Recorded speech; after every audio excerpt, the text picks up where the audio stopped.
कि सब कुछ जो भी है वो जनता का ही है। सरकार भी जनता की सेवक है और सरकार के जितने स्टाफ है वो भी जनता के सेवक है। सारी संपत्ति जो है जिसे हम सरकारी संपत्ति कह रहे हैं वो एक्चुअली सरकारी संपत्ति नहीं है, वो तो जनता की संपत्ति है।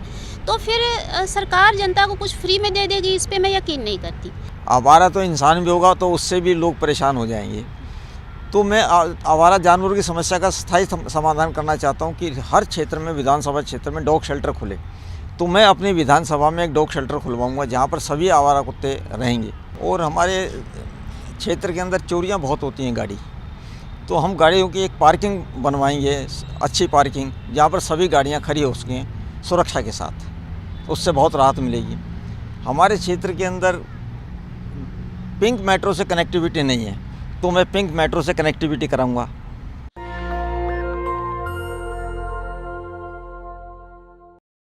नमस्कार, मैं श्रवण कुमार, आप देख रहे हैं नेशनल दस्तक। और इस समय मैं राजघाट पे हूँ। दिल्ली का चुनाव है, 5 तारीख को वोटिंग होने वाले हैं। उसको लेकर दिल्ली में सरगर्मियाँ तेज हो गई हैं। जो चाहे राष्ट्रीय पार्टी हो चाहे क्षेत्रीय पार्टी हो, अपने अपनी मैनिफेस्टो लेकर जनता के पास जा रही है। चाहे कांग्रेस हो, बीजेपी हो, आम आदमी पार्टी हो, तमाम जो राजनीतिक पार्टियां हैं। अभी हमारे साथ बातचीत करने के लिए राष्ट्रीय रिकॉल पार्टी के प्रत्याशी लोग हैं। मैं इनसे जानने की कोशिश करूंगा कि ये लोग किन मुद्दों को लेकर जनता के पास जा रहे हैं, क्या इनका कहना है। क्या नाम है सर आपका? जी, मेरा नाम नरेश कुमार है। अभी आप 70 सीटों में आप कहाँ से प्रत्याशी हैं, आप कहाँ से चुनाव लड़ रहे हैं? मैं तुगलकाबाद विधानसभा से प्रत्याशी हूँ, राइट टू रिकॉल पार्टी से। क्या आप जिस तरह से अगर बात किया जाए तो जो आम आदमी पार्टी के हों, अरविंद केजरीवाल जी, चाहे कांग्रेस के जो बड़े बड़े वादे किए हैं, आप किन मुद्दों को लेकर जनता के पास जा रहे हैं? हमारा सबसे पहला जो मुद्दा है, जैसा कि नाम से प्रतीत होता, राइट टू रिकॉल सीएम। तो ये मुद्दा मुख्यतः ये है कि हम जो इलेक्शन के दौरान जो लोग वोटिंग करते हैं, जो मतदान करते हैं, उनको मत डालने का तो अधिकार मिला, लेकिन अपना वोट वापस लेने का अधिकार नहीं मिला। तो हम चाहते हैं कि ये राइट टू रिकॉल यानी वोट वापसी अधिकार भी उनको मिले। लेकिन देखा जाए तो आप लोग के मैनिफेस्टो में जो आपकी पार्टी है, राइट टू रिकॉल पार्टी, मैंने उसमें देखा कि डब्बे को लेकर जिस तरह से चुनाव में जो पारदर्शिता की आप लोग बात करते हैं कि डब्बा को हटाया जाए। जी, जो ईवीएम का ब्लैक ग्लास होता, काला कांच, हम चाहते हैं कि जून 2017 से पहले उसमें पारदर्शी कांच था, उसी तरह से इसका जो काला कांच है बदल के ट्रांसपेरेंट कांच कर दिया जाए, जिससे जो पर्ची है, जो वोट है, उसकी चोरी ना हो सके। और साथ के साथ जनता को, वोटर्स को बैलेट पेपर का भी ऑप्शन दिया जाए। आप लोगों को जनता वोट क्यों दे, ये बड़ा सवाल है। जनता से हम यही अपील करते हैं कि एक बार ईवीएम का ब्लैक ग्लास डेमो वो देखें और उसके पीछे का जो वोटों की चोरी होती है उसको समझें, जिससे वो हमें वोट देकर जो हमने अपने मैनिफेस्टो में लिखा हुआ है उन सभी वादों को कंप्लीट करें और काले कांच को बदलकर जो ट्रांसपेरेंट कांच है, जो सादा कांच है, उसको बदला जाए। देखा जाए तो जिस तरह से आम आदमी पार्टी 2100 महिलाओं को देने की बात कर रही है, स्वास्थ्य शिक्षा रोजगार दे रही है, पानी फ्री दे रही है, बिजली फ्री दे रही है, तो आप किन मुद्दों को लेकर जा रहे हैं कि आप हमको वोट दीजिए, आपके लिए ये करेंगे? लक्ष्मीनगर से विधानसभा प्रत्याशी हैं, इनसे आप बातचीत कीजिए, ये इसका जवाब दे पाएंगे बेहतर। मैडम, आप कैसे देखती हैं अगर आम आदमी पार्टी जिस तरह से 2100 रुपये का देने का ऐलान के बीच में जा रही है? हमारे पास कई मुद्दे हैं। जैसे हमारी राइट टू रिकॉल पार्टी ने 30 से भी ज़्यादा कानून ड्राफ्ट प्रस्तावित किए हैं, जिनसे कि देश की बहुत तरक्की हो सकती है और भारत अमेरिका की तरह एक विकसित देश बन सकता है। जैसे right to recall chief minister का कानून, राइट टू रिकॉल जिला शिक्षा अधिकारी, राइट टू रिकॉल जिला पुलिस पदाधिकारी, सरकारी ज़मीन किराया बंटवारा, खनिज मुनाफा बंटवारा, ऐसे कई सारे कानून हैं। इन सब को लेकर हम जनता के बीच जाना चाहते हैं। यानी कि आपकी जो पार्टी है वो देश हित में काम करना चाह रही है? जी हाँ, हम देश हित में काम करना चाहते हैं। जैसे कि अगर मैं एक उदाहरण दूँ आपको, एक हमारा कानून है, प्रस्तावित कानून है सरकारी ज़मीन किराया बंटवारा का कानून। इसके अनुसार है कि सारा सरकारी ज़मीन की लिस्ट सार्वजनिक होनी चाहिए, मतलब कि इंटरनेट पर आनी चाहिए। अगर ये सारी ज़मीन की लिस्ट इंटरनेट पर आती है तो हम ऐसा देखेंगे कि करीब अकेले दिल्ली में ही 100 करोड़ स्क्वायर फीट से ज़्यादा ज़मीन जो है, सरकारी ज़मीन, वो खाली पड़ी हुई है। मतलब कहीं घास लगी हुई है, कहीं ऐसे मूर्ति लगी हुई है और बाकी ज़मीन खाली है। तो उस ज़मीन को फिर किराए पर लगाकर सरकार और वो किराया सभी जनता में बराबर बांट सकती है। आपकी पार्टी सत्ता में आती है तो जनता के लिए क्या करेगी? हम देश हित के कानून लागू करेंगे। जैसे चुनाव दिल्ली में है और दिल्ली की जनता पूछ रही है कि आपकी पार्टी अगर सत्ता में आ रही है तो आप जनता के लिए क्या करेंगी? सबसे पहले तो हम सारी सरकारी ज़मीन की लिस्ट सार्वजनिक करेंगे और करीब 100 करोड़ स्क्वायर फीट ज़मीन ऐसी है दिल्ली में जो कि खाली पड़ी है। जब वो लिस्ट सामने आएगी जनता के तो उस ज़मीन को हम किराए पर चढ़ाएंगे और बहुत सारी ज़मीन फ्री हो जाएगी, जिससे किराया बहुत सस्ता हो जाएगा दिल्ली में, जो कि दिल्ली की एक बहुत बड़ी समस्या है।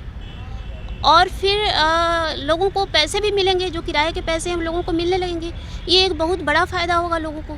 लेकिन देखा जाए तो जिस तरह से अरविंद केजरीवाल जी हो, चाहे अमित शाह, भारतीय जनता पार्टी हो, चाहे आम आदमी पार्टी हो, लगातार ये दावे करती हैं कि जो भी झुग्गी झोपड़ी हैं उसको पक्के मकान मिलने चाहिए। तो क्या उससे संभव होगा? नहीं, झुग्गी झोपड़ी और पक्के मकान इसकी ज़रूरत ही नहीं पड़ेगी। जैसे ही सारी ज़मीन का डेटा सार्वजनिक होगा और वो सारी ज़मीन किराए पे चढ़ेगी, पूरा किराया खुद ही डाउन हो जाएगा। इतना कम किराया हो जाएगा दिल्ली में कि वो मतलब झुग्गी झोपड़ी, पक्के मकान, फ्री का सब कुछ, उसकी ज़रूरत ही नहीं पड़ेगी। हमें फ्री की ज़रूरत क्या है? लेकिन लोग कहते हैं कि जो आज झुग्गी झोपड़ियाँ हैं वो अनऑथराइज हैं, उसका कोई डाटा नहीं है, तो आप उसके बारे में क्या कहेंगे? मैं तो खुद कह रही हूँ कि सारी ज़मीन का डेटा अवेलेबल होना चाहिए। मतलब कि सरकारी ज़मीन, जितनी ज़मीन है, जितनी ज़मीन खाली पड़ी है या अनऑथराइज्ड है, उन सब का डाटा सार्वजनिक होना चाहिए। मैं भी यही कह रही हूँ कि सार्वजनिक होना चाहिए। और जनता ही मालिक है, आपको कोई कुछ फ्री में नहीं दे रहा, सब कुछ आपका ही है। और आप अपने अधिकार से लो ना। ऐसा क्या है कि आप मतलब सरकार आपको देगी कि देखिए आपको मैं फ्री में 500 दे रहा हूँ, 1000 रुपये दे रहा हूँ। ये तो बिल्कुल मतलब बेकार की बात है। तो रोजगार को लेकर आप लोग क्या सोचते हैं? दिल्ली में अगर बात किया जाए जिस तरह से बेरोजगारी फैली है, तो आपकी पार्टी सत्ता में आती है तो रोजगार को लेकर क्या करेगी? रोजगार एक समस्या जो बनी हुई है, तो जो अपना राइट टू रिकॉल पार्टी है, इसमें 35 ड्राफ्ट्स हैं।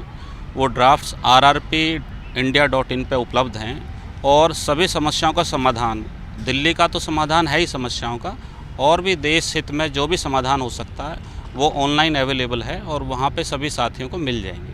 लेकिन देखा जाए जिस तरह से जो राजनीतिक पार्टियां बड़े बड़े दावे कर रही हैं, तो इनका सामना आप कैसे करेंगे? इनका सामना बहुत ही आसान तरीके से हम कर सकते हैं, क्योंकि हमारे पास लिखित में सारे ड्राफ्ट हैं सभी समस्याओं के।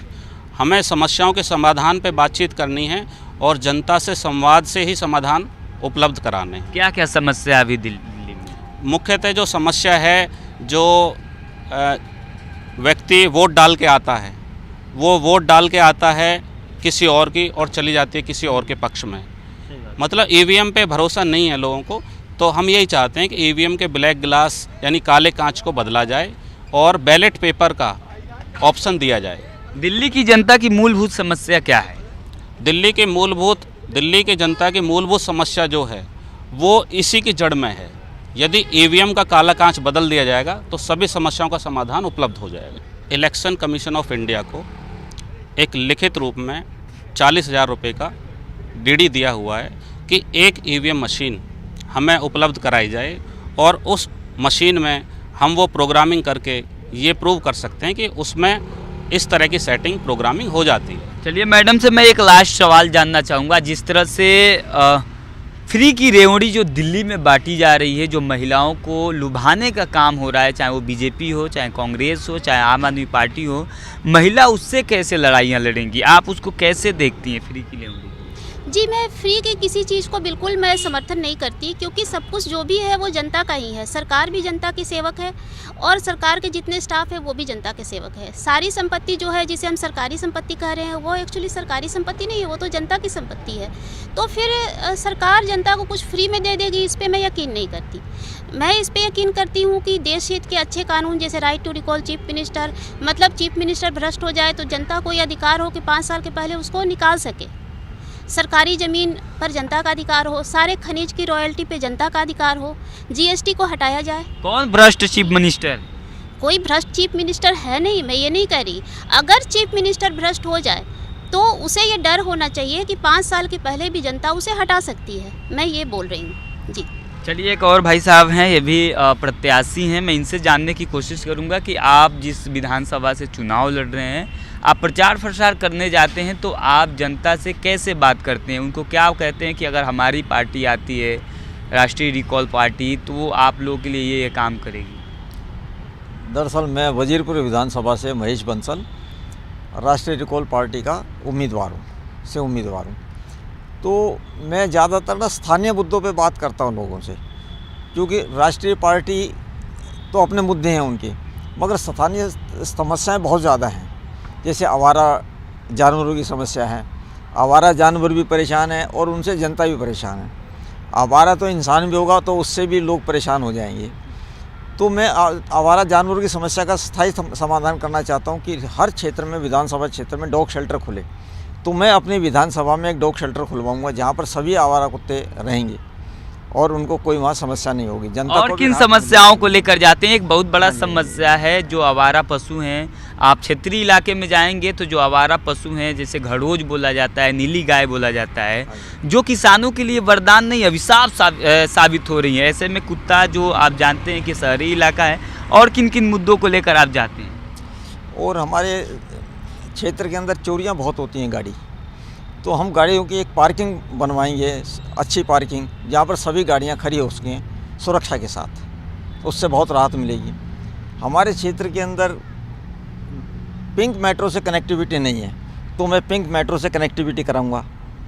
और बहुत सारी समस्याएं, कूड़े की समस्या है, उसका हम स्थानीय समाधान लोगों को जागरूक करेंगे। शिक्षा को लेकर आपकी पार्टी क्या करेगी? शिक्षा को लेकर, शिक्षा को और बढ़िया बनाया जाएगा, स्कूलों को बढ़िया बनाया जाएगा। वैसे आज तो के दौर में क्या शिक्षा बेहद ज़रूरी है या फिर रोटी कपड़ा मकान? सबसे ज़्यादा ज़रूरी रोटी कपड़ा मकान है। लेकिन लोग तो कहते हैं कि आज के दौर में शिक्षा, स्वास्थ्य और रोजगार जरूरी है। रोज़गार और स्वास्थ्य बहुत ज़रूरी है और शिक्षा भी ज़रूरी है। अगर आपके पास स्वस्थ शिक्षा, रोजगार है तो रोटी कपड़ा मकान आसानी से उपलब्ध हो जाएंगे। हाँ जी, बिल्कुल। अगर शिक्षा है तो आदमी का व्यक्तित्व का विकास होगा, अपने आप को व्यक्त कर पाएगा। बिना शिक्षा के व्यक्त कैसे करेगा अपने आप को? चलिए, तो ये राष्ट्रीय रिकॉल पार्टी के तमाम प्रत्याशी थे। इस देश में स्वस्थ शिक्षा, अगर रोजगार है तो बहुत आसानी से आपको रोटी कपड़ा मकान उपलब्ध हो जाएंगे। और इनका साफ साफ कहना है कि शिक्षा को आगे बढ़ाया जाएगा। और तमाम मुद्दे, भाई साहब ने अभी कहा कि जिस तरह से जो फालतू जानवर हैं, अगर बात किया जाए, चाहे वो कुत्ता हो, चाहे ग्रामीण इलाकों में आप जाएंगे तो नीली गाय हो, उनसे काफ़ी परेशानियां किसान हो, चाहे आमतौर पे लोग जूझते हैं। और इनकी पार्टी है, तमाम राष्ट्रीय मुद्दे पे भी काम कर रही है और जनता के लिए भी काम कर रही हैं। लेकिन जो मेन स्ट्रीम मीडिया है वो नहीं दिखाती है, जो क्षेत्रीय पार्टियाँ होती हैं, क्योंकि उनको बड़े बड़ी पार्टियों से ही सिर्फ मतलब होते हैं। आप क्या सोचते हैं, हमें कमेंट में ज़रूर बताइए। आप लोगों ने बात किया, शुक्रिया, धन्यवाद, शुक्रिया।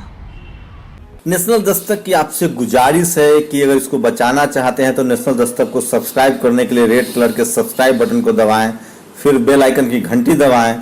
नेशनल दस्तक को बचाने के लिए बहुत जरूरी है कि हर खबर को शेयर करें, लाइक करें, कमेंट जरूर करें।